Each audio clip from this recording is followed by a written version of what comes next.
Olá, meus irmãos da Casa da Prece, Chico Xavier, e a todos os nossos irmãos que um dia poderão ouvir esse áudio. Convidamos a todos para mais um Evangelho, para refletirmos, para buscarmos a compreensão sobre as lições de Jesus, iluminadas pela doutrina espírita.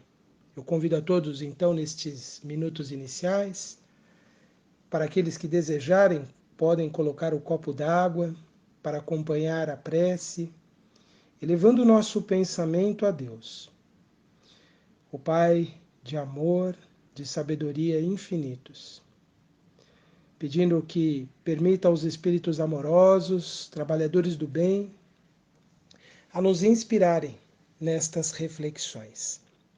E que todos possam, nestes minutos, envolvidos por essa grande e intensa onda de amor, de luz que verte do alto, que possamos nos sentir renovar em fé e em esperança. Nossa gratidão, Senhor, por tudo. Que assim seja. Meus irmãos, nesta manhã vamos refletir sobre um tópico muito interessante do Evangelho segundo o Espiritismo. Está fazendo parte da introdução, é a segunda parte da introdução do Evangelho segundo o Espiritismo. Uma parte muito importante para a compreensão da doutrina, para que possa nos ajudar a entender todo o valor que ela apresenta para nós, espíritos em evolução. É a parte intitulada Autoridade da Doutrina Espírita. Muitos se questionam: como eu posso ter certeza dos princípios espíritas, se eles são verdadeiros ou não? Como saber se essas lições que em tantos momentos nos encantam, nos faz tão bem, como podemos saber se tudo isso é verdade, se tudo isso tem realmente autoridade para nos esclarecer? E Allan Kardec, na sua grande sabedoria, na sua grande capacidade de estudioso, soube descrever neste texto, que fica aqui o conselho para que todos depois leiam atentamente e reflitam também em outros momentos, sobre essas ideias que nós vamos resumidamente hoje trazer aqui para a nossa reflexão. A doutrina espírita, ela tem uma autoridade para apresentar os princípios que ela apresenta, porque ela não é uma elaboração individual. Ela não foi uma criação de Allan Kardec. Tanto é que quando nós falamos sobre o Espiritismo e falamos sobre o papel de Kardec, nós chamamos ele de codificador, ou seja, aquele que reuniu lições, aquele que reuniu princípios. Mas ele não foi alguém que simplesmente fez escolhas. Eu gosto dessa ideia ou não gosto dessa ideia. E assim foi juntando. Não foi isso que ele fez. Muito pelo contrário. Nesse texto, inclusive, que nós hoje trazemos algumas ideias aqui retiradas dele, ele também coloca dessa forma, que em alguns momentos as ideias que chegavam para ele, dos espíritos, das comunicações que ele recebia, não eram ideias que estavam de acordo com o que ele acreditava. Mas ele passou a entender que eram princípios fundamentais da nova doutrina devido a esse chamado controle universal do ensino dos espíritos. E esse é um ponto muito importante para nós entendermos como a doutrina espírita foi elaborada. Ela é a síntese de um trabalho coletivo e não de uma única pessoa. Allan Kardec, quando iniciou as suas investigações junto ao mundo espiritual, através de diferentes médiuns, fazia perguntas, questionamentos sobre diferentes assuntos importantes para a humanidade.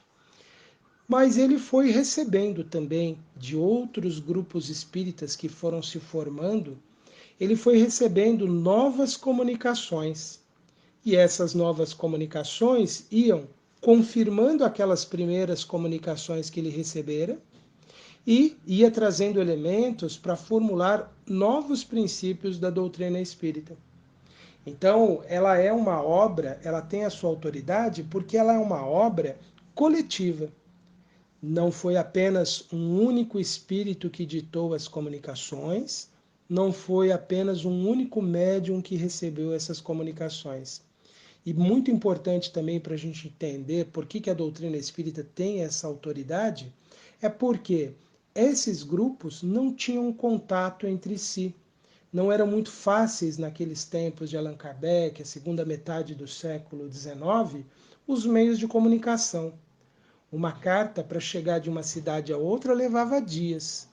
Uma carta para chegar de um continente a outro poderia levar semanas, até meses, porque era tudo por navio, o transporte terrestre era por cavalo, carruagens ou trens a vapor.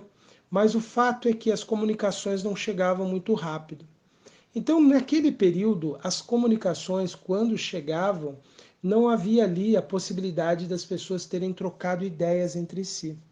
Então, os espíritos ditavam comunicações em diferentes grupos, e esses grupos, quando começaram a se corresponder com Allan Kardec, enviavam essas comunicações, e Allan Kardec foi então identificando: olha, em diferentes cidades, de diferentes países, está havendo a mesma ideia. Os espíritos estão escrevendo, através dos médiuns psicógrafos, ideias que são parecidas. Então, isso é o indicativo de que há um ponto em comum entre as opiniões desses espíritos. É isso que ele chamou de controle universal do ensino dos espíritos. E ele, no segundo parágrafo deste texto muito importante, que deve ser lido por todos depois, ele escreveu assim: Deus quis que a nova revelação chegasse aos homens por um meio mais rápido e mais autêntico. Eis porque encarregou os espíritos de a levarem de um polo ao outro, manifestando-se por toda parte, sem dar a ninguém o privilégio exclusivo de ouvir a sua palavra. Um homem pode ser enganado e pode enganar-se a si mesmo, mas não aconteceria assim quando milhões veem e ouvem a mesma coisa. Isto é uma garantia para cada um e para todos. Demais, pode fazer-se desaparecer um homem, mas não se faz desaparecerem as massas. Podem-se queimar livros, mas não se podem queimar espíritos. Ora, queimem-se todos os livros, e a fonte da doutrina não será menos inesgotável, porque não se encontra na terra. Surge de toda parte, e cada um pode captá-la. Se faltarem homens para propagar, haverá sempre os espíritos que atingem a todos e que ninguém pode atingir.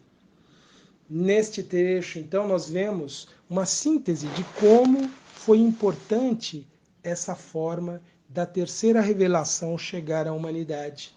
Ela nos mostra, muito claramente que fazia parte de um plano divino fazer com que uma nova ideia, uma grande possibilidade de revolucionar a compreensão religiosa da humanidade, pudesse surgir a todos e que não pudesse mais sofrer perseguições, que não pudessem aqueles que fossem porta-vozes dessas ideias serem eliminados e essas ideias se perderem. Por isso que os médiums surgem em diferentes culturas, em diferentes sociedades, não importa o meio social onde esse médium está, se ele é rico ou se ele é pobre, ele tem as possibilidades de desenvolver a sua mediunidade. E ele então vai se tornar instrumento desses espíritos que vão trazer essas comunicações. Essa forma que o plano espiritual superior encontrou de fazer chegar a terceira revelação à humanidade, ela tem muitas vantagens. Por quê? Acabou trazendo à doutrina espírita uma grande autenticidade. Quando as comunicações chegam por diferentes médiuns em diferentes lugares, é muito mais difícil de um erro chegar e se estabelecer, de uma ideia enganosa se estabelecer. Então, muitos ouvindo as comunicações, muitos recebendo essas comunicações, aumenta a chance de podermos comparar essas comunicações. Outra grande vantagem é que ela não se tornou privilégio de ninguém, de nenhum grupo. Ninguém que é do meio espírita pode se dizer detentor de uma verdade, porque sabe que ela se manifesta em diferentes locais. Há também como vantagem a garantia de que ela não é eliminada pelas perseguições. Pode-se perseguir um médium, pode-se calá-lo, mas outros médiuns surgem, outros médiuns trazem as comunicações dos espíritos.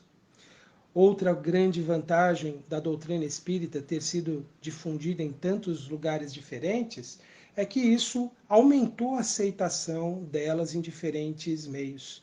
Como os médiuns podem nascer em qualquer classe social, em qualquer sociedade, em qualquer cultura, as ideias podem chegar a todos daquele meio em que aquele médium vive e elas podem ser confrontadas, podem ser analisadas com a de outros médiuns, né?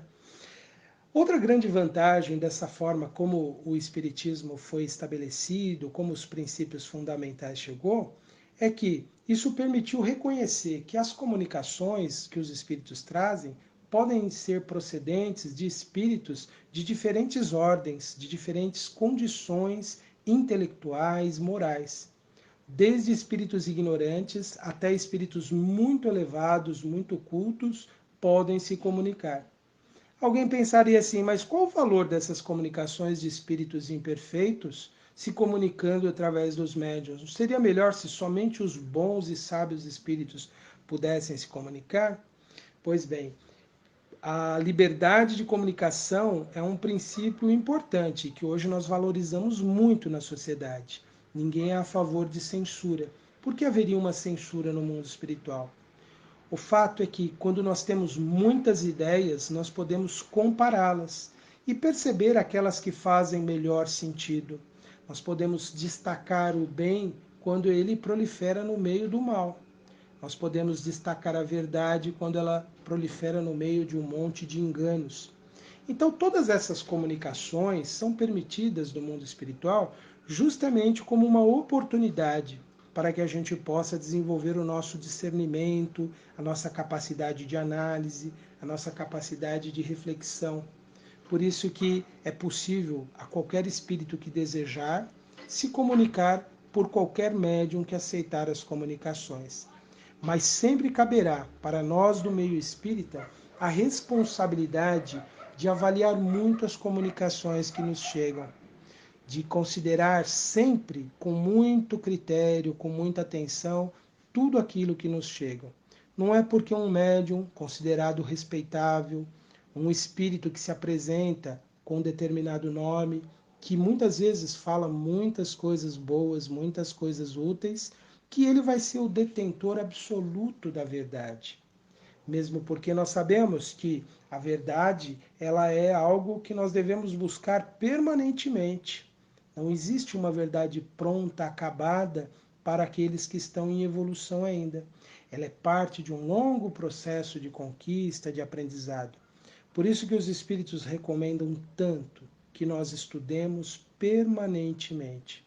E devemos estudar muito a obra de Allan Kardec justamente por isso, porque nela nós encontramos essas indicações, como hoje nós estamos aqui tratando sobre a autoridade da doutrina espírita, o controle universal do ensino dos espíritos, porque esse é um verdadeiro método de como nós devemos lidar com as informações que chegam do mundo espiritual.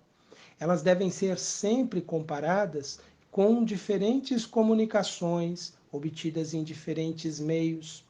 Apenas quando é uma coisa muito pessoal, muito direcionada para nós, é que nós não teremos essa possibilidade de sair procurando aí diferentes comunicações, diferentes médiuns para trazer o esclarecimento. Mesmo porque todo esse acervo de conhecimento que nós já temos nas obras de Allan Kardec, nas obras de Chico Xavier, nós vamos encontrar muitos elementos para checar se essas comunicações que chegam para nós em caráter individual, se elas procedem de espíritos sábios, de espíritos benevolentes que querem apenas o nosso bem. Mas esse controle na autenticidade das comunicações, então, espíritas, é obtido através de diferentes lições que os espíritos ditaram através de diferentes médiuns, ele é muito importante. Ele é fundamental para a compreensão da doutrina espírita. Devemos sempre ter em conta que não podemos aceitar qualquer lição simplesmente porque vem de um espírito ou porque vem de determinado médium. Tudo deve ser sempre analisado, refletido. E Allan Kardec ele deixou muito claro nesse texto, dizendo então que o controle da autenticidade das comunicações envolveria muitas vezes surgir ideias que possam causar alguma estranheza. Os espíritos podem se comunicar e trazer algo que nós não compreendemos bem. Mas temos um critério, também tirado aqui desse texto que analisamos hoje, que indica como devemos então lidar com essas informações que vêm do mundo espiritual. Ele escreveu assim, olha: toda teoria em contradição manifesta com o bom senso, ou seja, se algo é contrário ao bom senso, a uma ideia mais comum, mais correta do que faz o bem, daquilo que é aceitável, se algo é contraditório com uma lógica rigorosa e com os dados positivos que possuímos, por mais respeitável que seja o nome que a assine, deve ser rejeitada. Olha que interessante, então, Allan Kardec deixa muito claro que para nós analisarmos uma comunicação e aceitar o que um espírito diz, nós devemos levar em conta o bom senso, a lógica rigorosa e os dados positivos que possuímos. A lógica rigorosa é observarmos se não há uma contradição nisso que o espírito coloca, se não fere outras ideias que já estão muito bem estabelecidas no nosso meio. E quando ele fala de dados positivos, é aquilo que a experiência, aquilo que as pesquisas, que o conhecimento científico estabeleceu. Então nós temos que sempre ter uma atenção muito grande para esses três itens. Devemos levar em conta o bom senso, a lógica rigorosa e os dados positivos. Nós devemos sempre levar em conta isso. Mas nós podemos às vezes ficar em dúvida, não é? Porque nós podemos não ter tanto conhecimento, podemos não ter estudado ainda muito, nós podemos ainda não ter entendido muita coisa do mundo, mesmo do conhecimento terreno. Então, como que a gente vai avaliar as comunicações? É aí a importância de que as ideias sejam debatidas no meio espírita, que elas possam circular, que pessoas estudiosas possam conhecer essas ideias que os espíritos trazem, e os espíritos verdadeiramente sábios, eles não querem nenhum segredo naquilo que eles nos transmitem. Se um espírito fala, olha, não vai sair divulgando essas ideias porque as pessoas podem te chamar de louco, então nós já podemos começar a pensar por que uma verdade não pode ser trazida à tona. Então as ideias, elas precisam sim ser debatidas, elas precisam sim ser conhecidas, né? Isso no que toca aos princípios fundamentais da doutrina, aqueles elementos que são essenciais no espiritismo, como por exemplo, reencarnação, vida após a morte, comunicação dos espíritos com os encarnados, o exercício da mediunidade.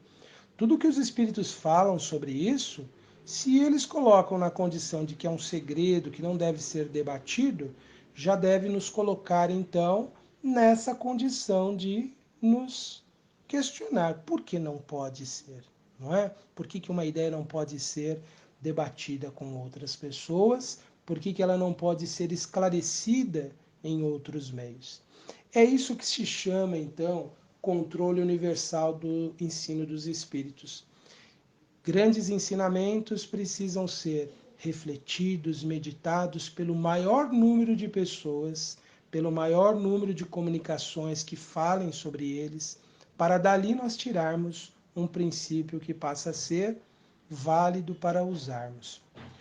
O consenso, então, obtido em diferentes comunicações, de diferentes meios, ela evita que espíritos enganadores interfiram na forma das pessoas compreenderem as comunicações, a doutrina espírita.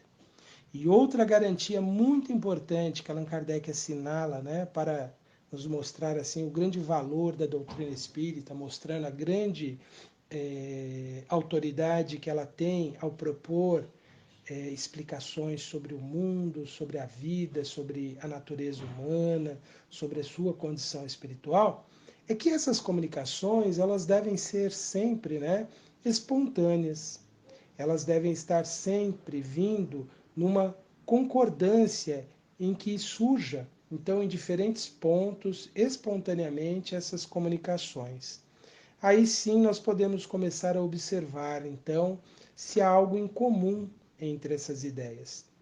Em nossos dias, parece que esse estudo já não se tornou mais tão sistemático, por quê?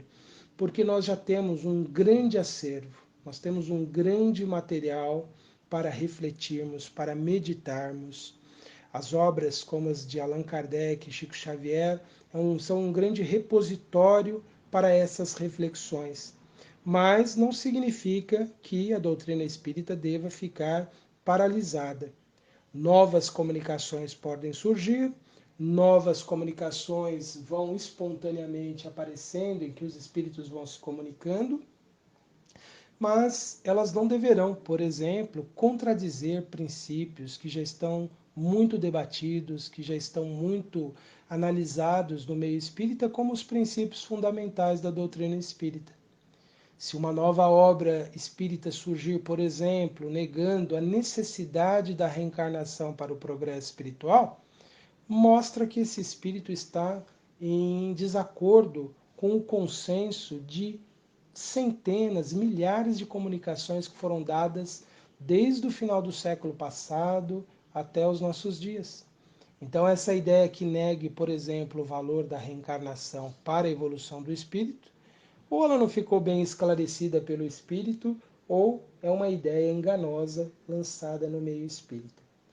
Então, todos esses grandes princípios que nós temos na doutrina espírita, eles foram definidos, estabelecidos nessa forma de trabalho por Allan Kardec, comparando, analisando, destacando aquilo que fosse consenso entre inúmeras comunicações de diferentes espíritos.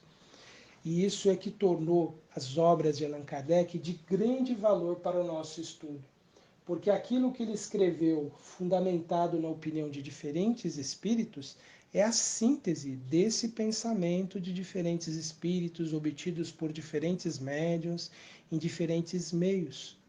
Então, por isso que se dá um grande valor às obras de Allan Kardec, que trazem os princípios fundamentais do espírito, do espiritismo.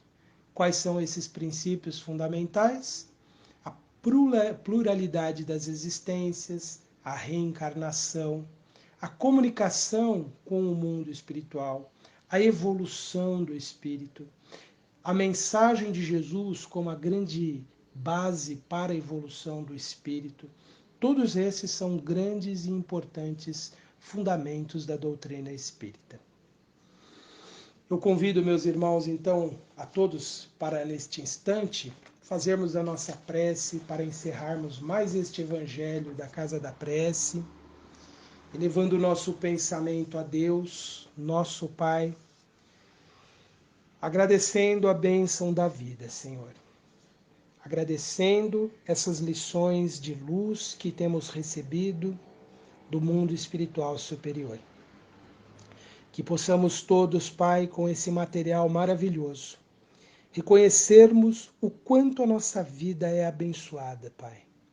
O quanto esta oportunidade bendita que nós temos de estar vivendo no mundo neste momento tem grande valor para a nossa evolução e para a nossa paz interior. Permiti, Senhor, que os Espíritos Consoladores possam nos envolver, nos amparar e nos guiar nessa grande jornada de aprendizado que é a nossa vida terrena. E com o nosso coração pleno de gratidão, Senhor, mais uma vez, elevamos o nosso agradecimento, o nosso louvor, o nosso reconhecimento do vosso amor, através da oração que Jesus nos ensinou. Pai nosso que estais nos céus, santificado seja o vosso nome. Venha a nós, Senhor, o vosso reino. Seja feita a vossa vontade, assim na terra como nos céus. O pão nosso de cada dia nos dai hoje. Perdoai, Senhor, as nossas dívidas, assim como perdoamos os nossos devedores. E não nos deixeis cairmos em tentações, em novos erros, mas livrai-nos, Senhor, de todo o mal. Pois sois vós o poder, o reino e a justiça para todos sempre. Graças te damos, Senhor. E assim, meus irmãos, terminamos mais um Evangelho. Que Jesus possa abençoar e amparar a todos. Um grande abraço.